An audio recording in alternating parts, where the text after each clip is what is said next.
शहर से दूर एक छोटे कस्बे को जाने वाली इकलौती ट्रेन आधी दूरी तय करने के बाद पिछले 2 घंटे से इंजन में खराबी की वजह से रुकी हुई थी।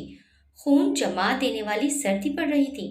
ट्रेन के डिब्बे में मौजूद एकमात्र यात्री को बंद खिड़की के शीशे से नाक टिकाए नीचे बेचैनी से टहलते हुए कुछ यात्रियों को देखते देख रश्मि ने मन ही मन सोचा कि अमित भी घर में इसी तरह बेचैनी से टहलते हुए उसका इंतजार कर रहा होगा। इंस्पेक्टर अमित रश्मि का पति था। दोनों का विवाह 5 साल पहले हुआ था। शादी के 3 साल बाद मीना का जन्म हुआ था, जो अब 2 साल की थी और कंबल में लिपटी इस वक्त रश्मि की गोद में बड़े आराम से सो रही थी। 1 महीने शहर में अपनी माँ के पास रहने के बाद रश्मि आज दोपहर ही कस्बे के लिए रवाना हुई थी। उसने फोन से अपने आने की सूचना अमित को दे दी थी। रश्मि का ख्याल था कि वे सूरज डूबने से पहले अंटच पहुंच जाएगी और शाम की चाय अमित के साथ ही पिएगी। लेकिन ट्रेन के इंजन में आई खराबी की वजह से रास्ते में ही शाम हो गई थी। अब कड़ाके की इस ठंड में इंजन के ठीक होने या फिर शहर से दूसरा इंजन आने का इंतजार करने के अलावा कोई चारा नहीं था।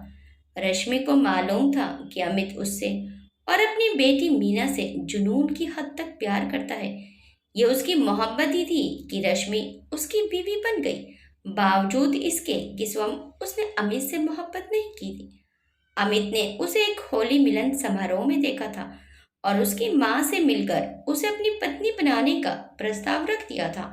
मम्मी ने न जाने अमित में ऐसा क्या देखा था कि उन्होंने उससे पूछना भी जरूरी नहीं समझा और हाँ कर दी। रश्मि ने भी अपनी इच्छाओं के विपरीत मम्मी की हाँ को अपनी पसंद बना लिया, क्योंकि वे मम्मी को हमेशा खुश देखना चाहती थी। अमित की पत्नी बनने से पहले रश्मि के दिमाग में पल भर के लिए मोहित का विचार आया था। साधारण घर का मोहित भले ही एक छोटे से जनरल स्टोर पर सेल्समैन की नौकरी करता था, लेकिन उसके कदमों में सारे संसार की खुशियां डाल देना चाहता था। रश्मि भले ही मोहित से प्रेम करती थी, लेकिन माँ की वजह से उसने मोहित का मोह छोड़ दिया था। यहाँ तक कि उसे अपने विवाह की खबर तक भी नहीं दी थी। शादी के बहुत दिनों बाद तक रश्मि को अमित के चेहरे में मोहित नजर आता रहा, लेकिन फिर समय के साथ धीरे धीरे अमित जैसे उसका वजूद बन गया। अब उसके सामने मोहित की नहीं बल्कि टूट कर प्यार करने वाले पति की तस्वीर थी। रश्मि ने अमित को दिल से कबूल करना शुरू कर दिया था और फिर उसकी जिंदगी में बसंत के आगमन की तरह मीना का प्रवेश हुआ तो जैसे सब कुछ ही बदल गया। कस्बे में मौजूद एक मकान उनका घर बन गया और उस घर के आंगन में अमित, रश्मि और मीना के प्यार का गुलशन खिल गया।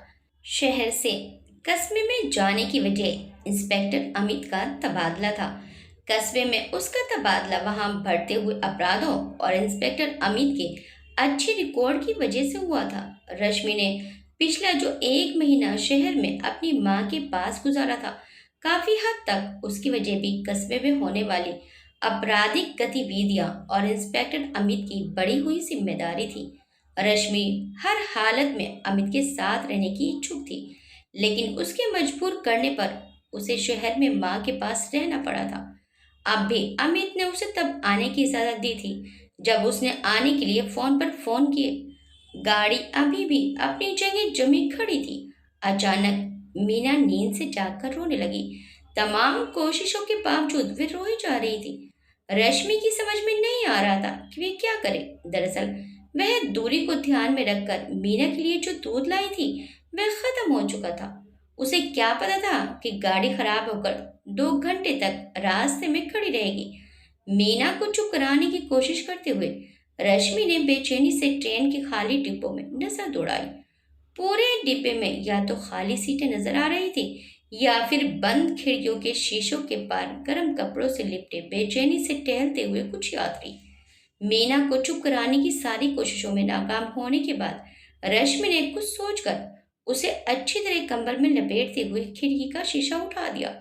इसके साथ ही डिब्बे में सर्दी की एक लहर दाखिल हुई। रश्मि ने दूर खड़े एक आदमी को बुलाने के लिए हाथ से इशारा किया।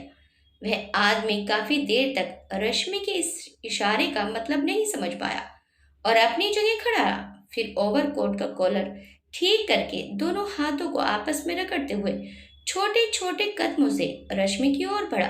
वह पास आया तो अचानक ठंडे वातावरण में गर्मी आ गई। वह मोहित था। उसे देख रश्मि जहां हक्की बक्की सी रह गई थी, वहीं मोहित की हालत भी किसी गूंगे जैसी हो गई। जब शहर से आया हुआ दूसरा इंजन ट्रेन को लेकर रवाना हुआ, तो रश्मि के डिब्बे में बिल्कुल खामोशी छाई थी। इस खामोशी में चार आंखें लगातार एक दूसरे को घूरे जा रही थी।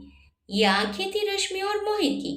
दूध पीने के बाद मीना सो गई थी। उसके लिए दूध का इंतजाम मोहित ने किया था।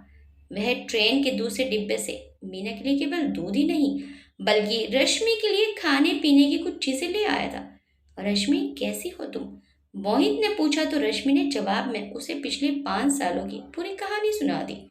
उसकी कहानी सुनते वक्त मोहित सिर झुकाए बैठे रहा। रश्मि खामोश हुई तो मोहित ने उदास और भीगी आंखें उठाते हुए कहा, मैंने बहुत इंतजार किया, बहुत तलाश किया, लेकिन तुमने कभी अपने घर का पता बताने की जरूरत ही नहीं समझी। ऐसे में मैं कितने घरों के दरवाजे खटखटाता। मैंने तो बस तुम्हारे इंतजार को ही अपनी जिंदगी बना लिया। मोहित थोड़ी देर चुप बैठा, कुछ सोचता रहा। फिर अचानक उसने रश्मि से पूछा, अमित कैसा पति है? क्या वह तुमसे उतना ही प्रेम करता है जितने मैंने किया था? अमित बहुत अच्छा और प्यारा इंसान है, एक आइडियल पति। शायद वे मुझे तुमसे भी ज्यादा मोहब्बत करता है, इसलिए मैं तुम्हें भूलने में कामयाब रही। रश्मि ने मोहित से नजरें चुराते हुए जवाब दिया। तो दोनों के बीच एक बार फिर पूरी तरह खामोशी छा गई। ऐसा लगा जैसे दोनों बात करना भूल गए हों। सो मोहित, तुमने शादी कर ली? काफी देर बाद मीना के माथे को चूमते हुए सवाल किया। नहीं, मैं शादी तो तब करता जब मुझे वे लड़की मिलती जो मेरे दिलो दिमाग में बसी थी, जिससे मुझे मोहब्बत थी। आज तक उसी लड़की को तलाश कर रहा था। उसकी निशानी के तौर पर मेरे पास एक फोटो के अलावा कुछ नहीं था। मोहित ने सिर झुकाए झुकाए टूटे शब्दों में अपनी बात खत्म की और जेब से पर्स निकालकर रश्मि के सामने खोल दिया। पर्स के अंदर दाईं ओर लगे प्लास्टिक कवर के नीचे रश्मि की 5 साल पुरानी मुस्कुराती हुई फोटो लगी थी। उसकी ये फोटो मोहित ने एक पार्क में खींची थी, जब तब रश्मि उससे मोहब्बत करती थी। लेकिन अब रश्मि उस वक्त की रश्मि चौहान नहीं, बल्कि अमित की पत्नी थी, एक बेटी की माँ, एक घर की मालकिन। ये फोटो तुमने अब तक संभाल कर रखी है? रश्मि ने प्रश्न किया। तो मोहित ने भरे मन से जवाब में कहा, सिर्फ फोटो ही नहीं, मैंने अपनी मोहब्बत को भी बचा कर रखा है। लेकिन अब दिल तोड़ने का वक्त आ गया है। मोहित ने आंखों में उतर आए आंसुओं को छुपाते हुए खिड़की का शीशा उठा दिया। ठंडी हवा का एक तेज झोंका डिब्बे में दाखिल हुआ, जिससे रश्मि कपकपा कर रह गई।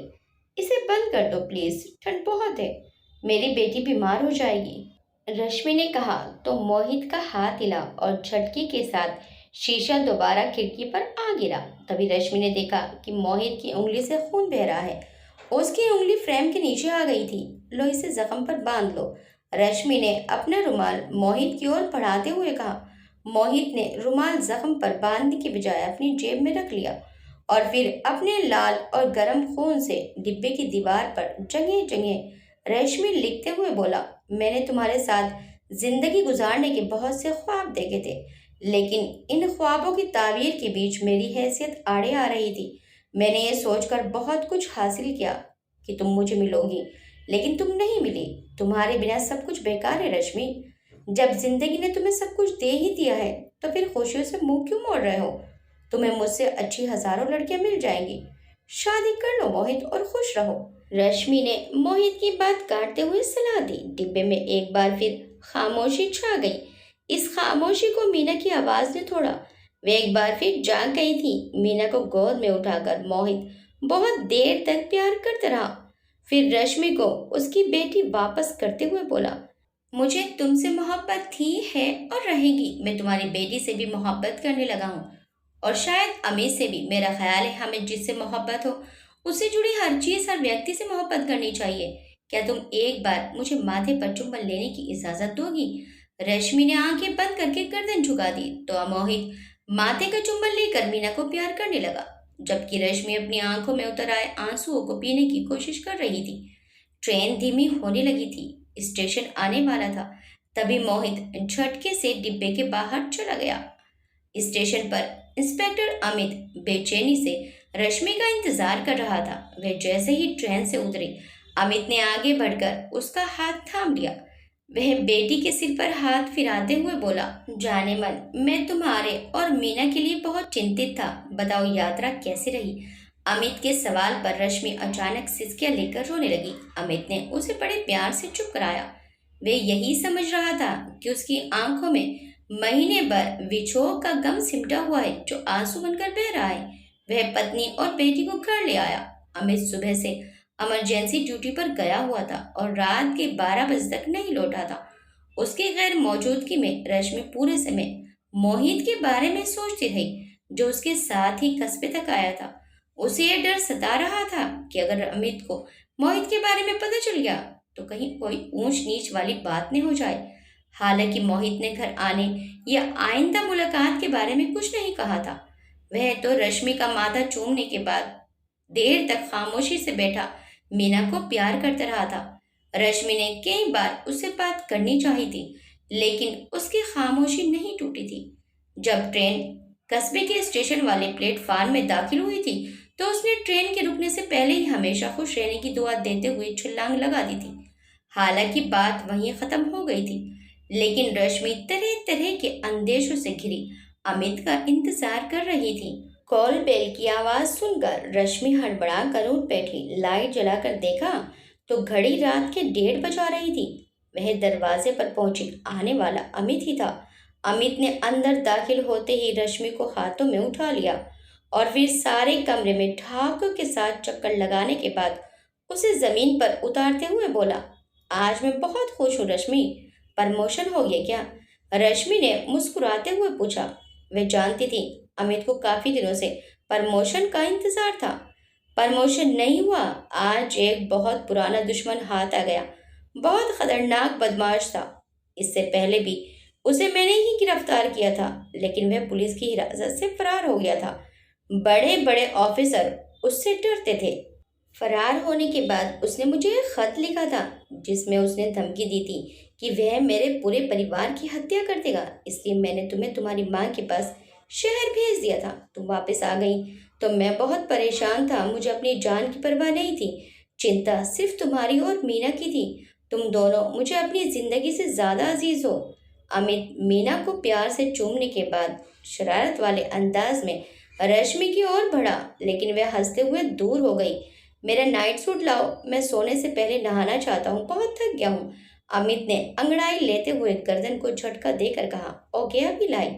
रश्मि मुस्कुराते हुए अंदर अलमारी की तरफ जाने लगी। सुनो, अमित की आवाज पर रश्मि के उठे हुए कदम रुक गए। पहले पूरी बात तो सुन लो। आज उस खतरनाक बदमाश से सामना हो गया। मेरा ख्याल था पहले की तरह एक बार फिर उससे सख्त मुकाबला होगा। पहले भी मैंने उसे अपनी जान खतरे में डालकर कई साथियों की मदद से पकड़ा था, लेकिन आज वह मेरी गोली का निशाना बनकर गिरा और मर गया।